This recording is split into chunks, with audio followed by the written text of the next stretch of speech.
Pastor and emotion series part 1. உங்களோட பாஸ்டருக்கும் பெயினுக்கும் சம்மந்தம் இருக்குன்னு தெரியும், ஆனால் உங்களோட பாஸ்டருக்கும் எமோஷன்ஸுக்கும் சம்மந்தம் இருக்குன்னு உங்களுக்கு தெரியுமா? உங்களுடைய பாஸ்டராக இருக்கட்டும், இல்லை உங்களோட ஃபேஷியல் எக்ஸ்பிரஷன்ஸ், இல்லைனா உங்களோட மூவ்மெண்ட் நீங்கள் உள்ளே எப்படி ஃபீல் பண்ணுறீங்கன்றதை வெளியில் காமிச்சு கொடுத்துரும்.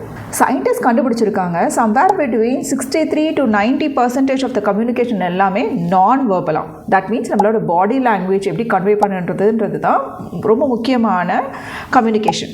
ஸோ உங்களோட பாடி லாங்குவேஜ்ன்றது உங்களோட எமோஷனல் ஸ்டேட்டுங்க. அதனால தான் நீங்கள் பல தடவை உங்களோட பேட் பாஸ்டரை ஃபிக்ஸ் பண்ணுறதுக்காக ரொம்ப கான்ஷியஸாக நீங்கள் ட்ரை பண்ணாலும் கொஞ்சம் நேரத்துலேயே நீங்கள் பழையபடி போயிடுவீங்க.